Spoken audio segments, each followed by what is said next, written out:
Let's see if Anthony Joshua can destroy the MMA champion. It is. After 2 unsuccessful fights with Alexander Usyk, many fans thought that Joshua was done. But Anthony, like a phoenix, rose from the ashes and delivered a powerful winning streak. Now, AJ is 1 step away from the title, and the only one who can prevent him from raising the belt again is Daniel Dubois. Survival mode at the minute. Trevor Bryan, there's a great shot from Daniel Dubois. That's it. He's face down on the canvas. Unlike Joshua, Dynamite reached the top only recently, but has already established himself as a tough and dangerous guy capable of knocking out anyone. Well, yeah, but do it through boxing, that's the point. Oh, hello. Well, he certainly But has. is that enough to deal with the former champion? While Alexander Usyk and Tyson Fury are preparing for a rematch, the next contender in the heavyweight division must be determined, and no one fits the role better than the winner of the powerful British derby. Will the upgraded version of AJ put the young and bold Lion in his place, or has a new king emerged in this pride? I think we will get all the answers very soon, but for now, let's enjoy the countdown to the Joshua Dubois fight. Don't forget to hit the like button and subscribe to the channel, and let's get started. First, let's briefly go through the background of each boxer. Joshua was born in 1989 in Watford and spent his childhood in Nigeria. When he turned 12, his parents divorced and he returned to Britain to continue his education. As a teenager, Anthony fought a lot on the streets and found many questionable friends, but boxing training helped him steer his life in the right direction. AJ first stepped into the gym at 18 and initially saw no prospects, but it quickly became clear that the guy had talent. Joshua progressed rapidly and won his first tournament after just a couple of years of training, and in 2012 he went to the Olympics and took home a gold medal. Anthony Joshua is the Olympic super heavyweight champion. A few months later, the promising Brit began his professional career and, in less than 3 years, reached his first title fight. Anthony knocked out IBF champion Charles Martin In this second round. in just 5 minutes and then had a couple of quick defenses before facing Klitschko. The former champion put up a worthy fight, but a motivated Joshua was able to knock him out in the 11th round. is aimed at ending the fight. Body shot, left hook, right hand. Marking the beginning of the AJ era.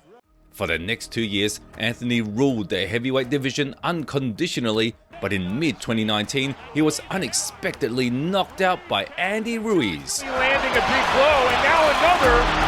Can Ruiz counter Joshua's? Joshua avenged his loss in the rematch, but after a fight with Alexander Usyk, he suffered 2 crushing defeats, finding himself at a career crossroads.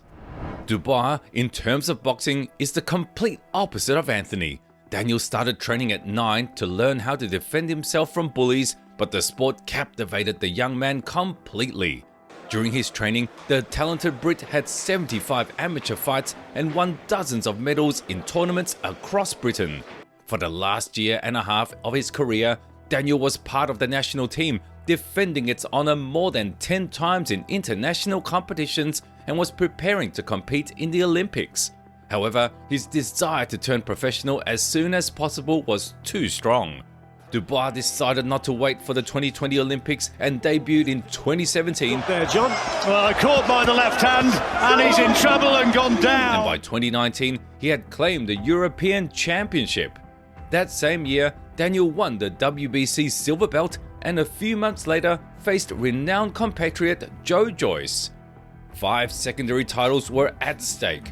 Initially, Dubois led the fight, but at some point, Joe found a key to his opponent's style and knocked him out. Yes, there are flashes working hard enough, and he's just being outworked a little bit. Oh dear, it's the left eye and he's gone The down. first defeat taught Daniel a lot, and soon he returned to the ring aiming for a title. After 2 warm-up fights, the Brit got a chance to take the WBA belt from the undefeated Trevor Bryan. Daniel knocked him out in the 4th round Trevor Bryan, there's a great shot from Daniel Dubois. and became the new champion, as well as one of the main contenders for a fight with Alexander Usyk. At that time, the Ukrainian and his team were negotiating a fight with Tyson Fury, so Dynamite was forced to defend his belt. Dubois' opponent was chosen to be the young and unknown South African technician named Kevin Lerena. Over his career, the KO Kid had secured 28 victories and had only lost once, and that was a long time ago. Lerena's main scalps were obtained in fights with Bogdan Dinu and the well-known Polish veteran Mariusz Wach. On paper, Daniel was the favourite and was expecting to demolish Lerena with his power, but from the first seconds, something went wrong.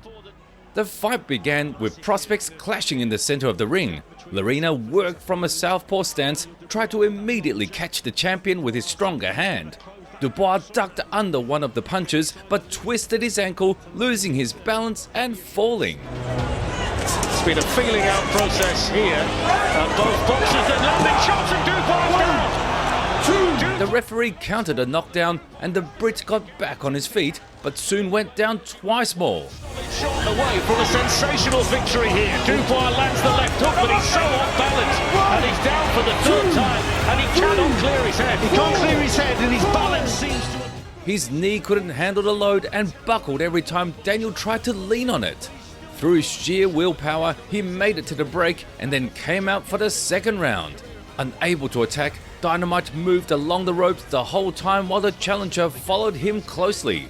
By the third round, Lerena had completely relaxed, for which he immediately paid, taking a right straight counter. Just to turn this round, Dubois, and come through with a victory tonight, whether Lerena's really going to regret not putting his foot on the gas when he got him badly hurt at the start of the second round. Oh, that's a good shot! Daniel realised this might be the only chance, so he stepped on the gas and finished his opponent with fierce hooks. Dubois managed to turn the fight on its head. He's finding Lerena easy to hit. Good right hand finds the target. Nothing coming back from the South African. He's got to dig deep now. Dubois lands a crucial left hook in there. Yeah, great uppercut as well. Lerena's going. I was just saying, get back to your boxing and calm it all down. I was looking for these shots that weren't there, and then I thought, I listened to Shane and he told me box, and I had to move and had to recover, and then I came back out. The incredibly painful defeats to Usyk seriously undermined not only Joshua's confidence but also his reputation, so he had to set out to restore it. Talks of the champion's return began in midwinter, and on February 6th, a fight against the young Jermaine Franklin was officially announced. Moreover, AJ stated that he had signed a 5-year contract with DAZN and partnered with renowned trainer Derek James. The good news delighted AJ fans, and all that remained was to step into the ring and deal with Franklin. The first rounds were more or less even, but once Anthony fully analysed his opponent's style, it was over for Franklin. Joshua skillfully landed straight rights, frequently used his jab, and cleverly caught the advancing prospect with a left hook. Many of the predictions suggested that Joshua would get on top. At some point, Jermaine began to try closing in and breaking down the former champion from the clinch, but he clearly lacked the skills, and the strength advantage was on AJ's side. The fight lasted all 12 rounds, and a victory was unanimously awarded to the Brit. So you'll soon see some of these younger fighters coming up go through that same process, and they'll soon figure out, you know, I've got to get smarter in the ring, because it's a fight. Don't get me wrong, and it's a sport where you take people out. But I'll be honest with you, Mike Tyson went 12 rounds with people like Pinkland Thomas, and I think it was Tony Tubbs. Tony Tucker, yeah, he went 12. What's wrong with me going 12 rounds? Not all fans appreciated the manner in which Joshua returned to the winning path, but the boxer himself assured that it was just the beginning of something great. By midsummer, Anthony announced the fight against knockout artist Dillian Whyte. The British heavyweights had already shared the ring in 2015, and that time the victory went to Anthony. Considering how much time had passed since then, the rematch was justified and generated genuine interest. However, on August 5th, the media reported that Whyte had once again tested positive for doping and was suspended from the fight. The time frame to find a new opponent for Joshua was minimal, but within 3 days, a suitable candidate was found. Robert Helenius. In 2022, the Finn was knocked out by Wilder and had only one fight against a young compatriot since then. The start of the bout was extremely slow. The Giants exchanged jabs and moved sideways, with Robert doing it with his hands down, but Joshua did not rush to catch him, making a mistake. Anthony seemed to be waiting for some sort of trick, so he played it safe and was winning the fight as cautiously as possible. However, at some point, he finally realized that Helenius posed no threat. At that moment, the Brit connected his signature right straight, and within a few minutes, he delivered a knockout punch. Robert fell so hard that he seemed not just knocked out, but killed. In the post-fight interview, Joshua was asked about upcoming fights, including against Wilder. AJ stated that this was the fight that interested him the most at the moment. We're going to fight, and what will be will be. I can't look back and say what would be, what would have been. I'm just focused on fighting him now. That's it. That's what I'm focused on. While Joshua was entertaining himself by beating near-top opponents, Dubois was healing a knee injury and had no idea what surprise fate had in store for him. Negotiations between Usyk's team and Fury's team, which had been ongoing since the early days of 2023, had reached a dead end, and the Ukrainian had to look for a new opponent. As Dubois was the WBA champion, he was given the chance to deal with Alexander and bring all the heavyweight division belts back to the British Isles. Dynamite took the center and didn't let himself get pushed to the ropes, but Alexander was doing well regardless. Thanks to his movements, he found angles for successful attacks and almost didn't get hit in return. In the 5th round, Dubois hit his opponent's body. Usyk always tends to box at around 2-2-1, which is what he came in at again. There's a body shot, is that low? But the referee deemed it a low blow and gave the Ukrainian time to recover. Gaining strength, Usyk increased the pace and broke the opponent's resistance with the most brutal pressure in the 9th round. From Dubois there. Put the straight. Great shot! Right hand, great shot. Daniel Dubois down. And Usyk just nods his head. No, I didn't think that was a low blow. I thought that landed, and I've been treated out of victory tonight, but you know, what else can I say? Daniel found himself in an extremely unpleasant situation.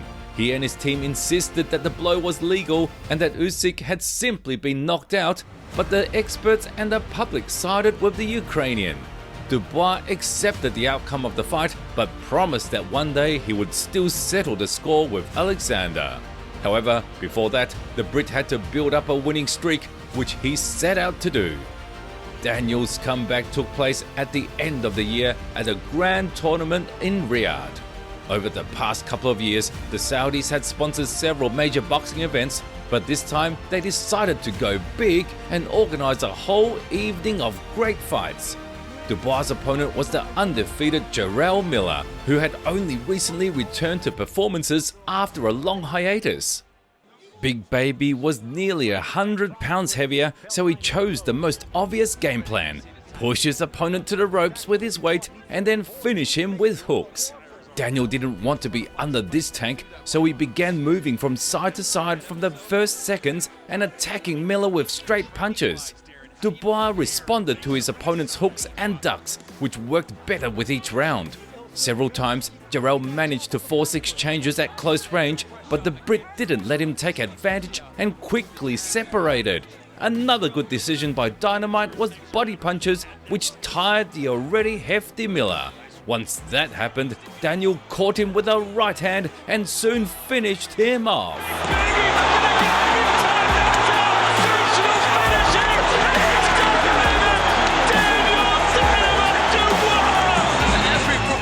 I had to dig deep, and I couldn't allow myself to fail again.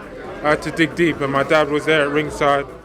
Like Dubois, Joshua was also a participant in the evening of boxing in Riyadh, or rather, he headlined it. Initially, it was assumed that Anthony would meet Deontay Wilder, with negotiations for the fight ongoing since October. Fans had been waiting for a bout between the two top heavyweights for many years, and now there was finally a chance to see them in the same ring, but everything went according to a different scenario. The boxers indeed agreed on a fight, but only after both successfully performed on December 23rd. Deontay had to get through the tough top-level boxer Joseph Parker, while AJ was preparing to take Otto Wallin to boxing school. Wallin had a record of 26-1, with his only career loss coming in a fight with Tyson Fury. Joshua aggressively went forward, delivering sharp blows from a distance. His jab easily bypassed Otto's lead hand, and his right straight hit the solar plexus accurately. Right off the bat. And letting them... Over time, AJ began aiming his straight at the head and added a left hook to the jab. When he does fully commit. There's some good stuff from Joshua right now. He's throwing the jab. Often, Anthony would just double these punches, causing significant damage. It's a lovely shot. He just needs to go back upstairs. Good work. Wallin keeps pawing at his nose. And that left. The Swede couldn't find his distance and constantly tried to cover up, but the new version of the Brit gave him no chances to save himself. From the fourth round, Joshua began simply beating his opponent up, leaving Wallin with only the option to endure. However, it didn't last long. After the fifth round, the Swede refused to continue, and AJ was declared the winner by a TKO. Fantastic stuff from Anthony Joshua. That left hook rocked Wallin out around the temple. 24th knockout. Even before the former champion's victory over Wallin, it was clear that his fight with Wilder, who lost to Parker, was postponed indefinitely. AJ didn't seem upset, but it still left a bad aftertaste. I heard that Deontay lost, so what, he'll come back, but it shows that it's fine margins in this business, and I wanted to be victorious. I had to focus. No one's running, ducking from anyone. I told you everyone that I've been in the ring with earlier, but I needed to focus on this man. But Deontay, everything that he said about me, I could rip him apart right now. The fight with Wilder stayed only in our dreams, but Joshua had other interesting options. During 2023, he racked up 3 victories, which was enough to earn contender status. However, a showdown between Fury and Usyk was brewing at the top. For this reason, AJ temporarily shelved his title ambitions and decided to make some money with Francis Ngannou. The Cameroonian Titan burst into the boxing world 6 months ago and almost defeated Tyson Fury, attracting considerable interest. Since then, the former UFC champion had been searching for an interesting opponent, and Joshua was the best of the available options. Ngannou focused on the left hook and constantly tried to catch his opponent making a mistake. Joshua was ready for this and easily dodged all the attacks, but didn't hurry to counter. By the end of the round, Francis switched to southpaw and immediately fell from AJ's signature right straight. Focus. AJ touched him. The round ended with a score of 10-8 in favor of Anthony, and after the break, it became clear that the knockdown would repeat. Joshua outpaced his opponent and was much more precise, landing several more right hands. At first, Ngannou held on, but another straight sent him down again. Heavy. Right hand. And the next attack completely knocked the giant out. A knockout in the second round. If Anthony Joshua can destroy the MMA champion, it is lights out. Wow. Anthony Joshua! Incredible! What a shot! But when I saw the fight with him and Tyson Fury, I was like, damn, this guy can fight. So I said, I need a piece of that. And as I said, he's an inspiration.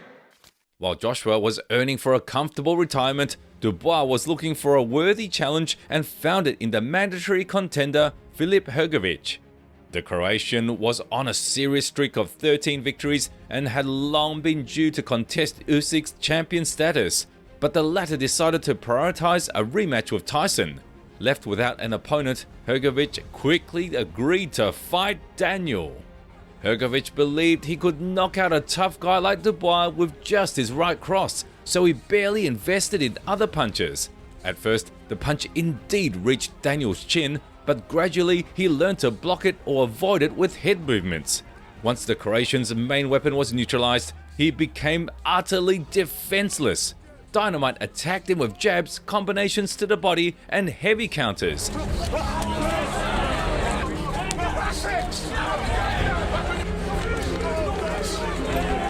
After the midway point, Daniel completely took the initiative and dominated Philip in every aspect.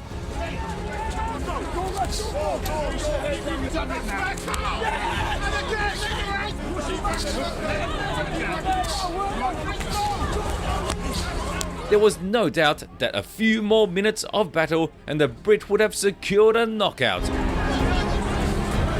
But Hrgovic was saved by a cut and the fight was stopped in the 8th round.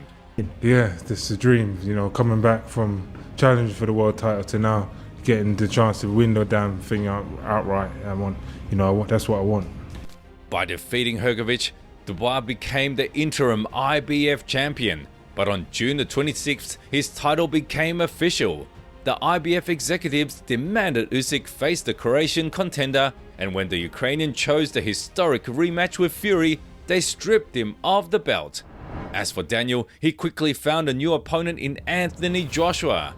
Rumors about their fight had been circulating even before Daniel's victory over Philip, and within a few days, the British confrontation gained official status. The boxers once sparred together, and young Dubois learned from Anthony, but now he faces his elder in the ring. Their shared past clearly worries Joshua, causing him to spark conflicts out of nowhere. If you want to go now, let's go. Relax. If you want to go now, let's go. Chair across your face. Don't disrespect. No, you can't intimidate me. Don't disrespect. You can't intimidate me. Don't disrespect. You can't intimidate me. Daniel, don't Who do you disrespect. think you are? Daniel, don't disrespect me. Can't put this face. At the same time, Daniel is entirely focused on the upcoming fight and wants to prove to everyone that his time has come. He's someone that's in my way, and not only that, he's someone that's been up the top for a long time, that's been a king for a long time, and you know, I have to become a king slayer on the night, and that's what I have to do and take that throne. Will AJ succumb to his emotions and get knocked out? Or will Daniel be outclassed by the upgraded version of Joshua? Which of them is destined to have a rematch with Usyk and possibly become the new undisputed champion of the heavyweight division? We'll get the answers to these and many other questions only on September the 21st.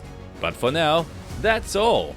Be sure to hit the like button, subscribe to the channel, and leave your opinion in the comments below.